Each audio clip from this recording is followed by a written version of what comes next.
Hey there, Don Wilson here. Welcome back. Now we're in the custom audiences training. Try and keep this one short as well, but we may go long on it. Who knows? Here's what we were covering. What is custom audiences and why to use it? Most likely you probably know what a custom audience is if you're in this course. It's something that's been pretty big when it comes to Facebook advertising. There's been a lot of tools out there for UIDs and custom audiences, and I want to try and give a good guide on what you can do and what you can't do with custom audiences. Okay, so first we'll talk about what it is, why to use it, what are UIDs, and we'll go through how to set up a very simple custom audience so you know about this and how to use it. Now, custom audiences are always changing, so I want you to keep that in mind. First, what is it? Basically, a custom audience is anything that you build outside of Facebook that you use as an audience, aka data to target people inside of Facebook. This could be a lot of different things. It could be an email list of people that have bought a product off of a product launch that you've got from solo ad traffic or affiliate traffic or anything. Phone numbers of clients that have been in an office, if you run a chiropractic office, a dentist, anything. If you've got emails, if you've got phone numbers from anything that you're doing outside of Facebook, whether it's brick and mortar store, it's an e-commerce store, it's digital product sales, it's an event registration, it's mastermind buyers, all that type of stuff all comes into custom audiences because you have emails and you have phone numbers for those type of people.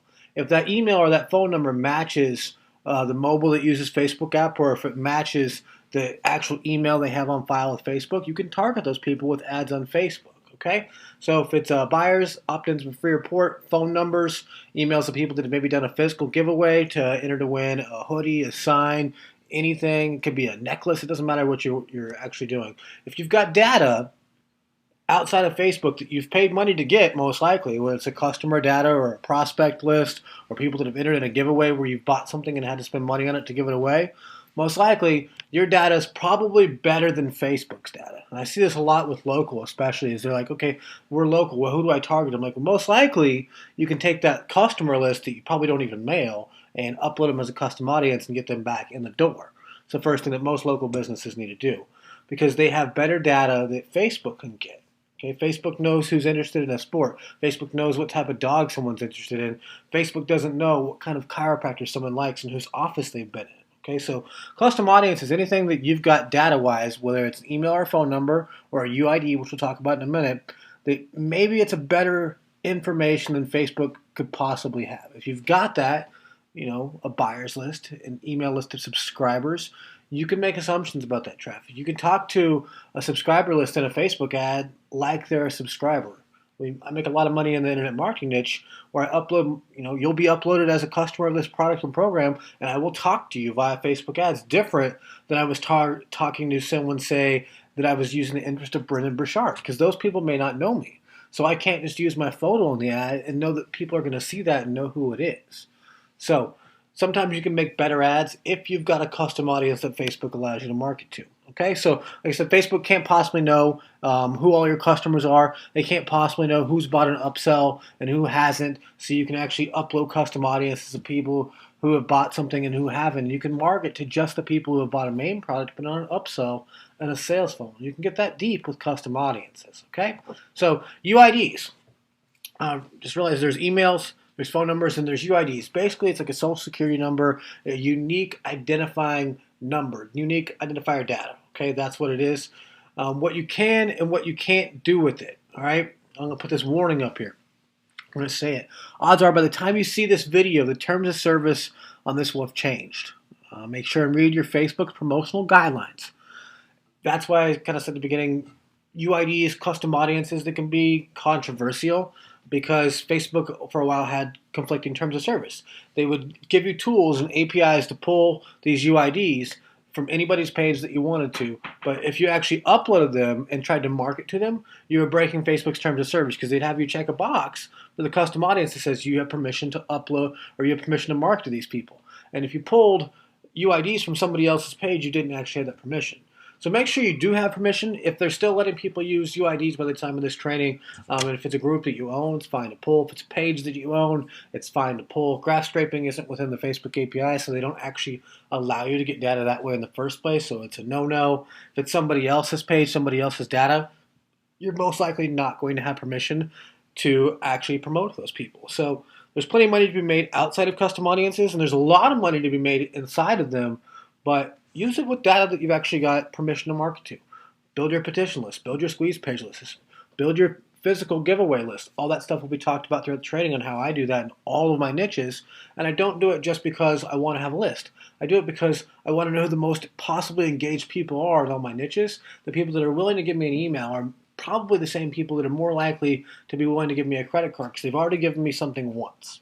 Okay, so make sure if you're going to do custom audiences, do them within terms of service and check what's going on with UIDs right now. Most likely they're going to keep all the emails and phone number stuff in there because you can't really scrape that as easily.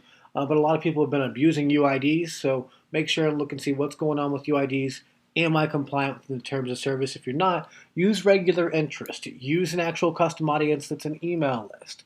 Use stuff that is TOS compliant. So let's go ahead and set up an audience. To do this, you got to go to Chrome or whatever browser works within your Power Editor. Then go to Add Tools right over here. Click Audiences. Now, I won't go through every nook and cranny because I don't want to keep the video too long. But you just click Create Audience. Click Custom Audience. You could use MailChimp Custom Audience for mobile app, Custom Audience from your website. So if you've got pixels set up, you can do that type of thing. But let's just look at the data file Custom Audience. You would name it AdsCracked 2.0 Demo. This is just a demo of a description. Then data type, say if it was an email, and you can use mobile advertiser IDs, but I pretty much never do it, so you're not going to learn about that in the training because I don't need it to make a lot of money with positive ROI on Facebook. Okay, phone numbers. This is something that most people don't ever use. If you have phone numbers, though, this is the best thing that you can get for an audience here. Phone numbers will give it to you cheap, too, because most people don't use it. Emails, user IDs with the UIDs as well. Make sure and do your best to build email lists because if this UID feature ever goes away, I'm pretty sure they're going to allow people to use emails all the time. So I like to build email lists. They're the most engaged people, and they're people that don't just like my page or like something. They're people that not only like it, but they've given an email address. So those are the people that I want. Because in this course, we focus not on cheap clicks, not on high click-through rates, but on people that are going to whip out their wallet and give us a credit card and pay us money so we can make some money. Okay, so think about how you can collect emails. Think about if you're getting emails from your blog, if you're getting emails from physical giveaways, if you're getting emails from buyers. See if you can get a list of those emails, upload them in here. The way it works is you just get an Excel file, .csv or a .txt, and it's one column, no header, with just a list of emails or a list of UIDs or a list of phone numbers. You click it, and then you choose the file, click Create Audience, and then probably an hour, 2 hours later max, it'll have it approved for you and ready to market to. As long as you're staying within terms of service, you're not grabbing UIDs that you don't have access to market to, you'll be good to go. So thanks for watching this video. Make sure you stay compliant within terms of service if you're using UIDs. Make sure and build your strategies that you do around list building as, okay, I can take this list and I can talk to them in Facebook better than I ever could about an interest because I know a lot more about them. So I'll see you in the next video, and thanks for watching.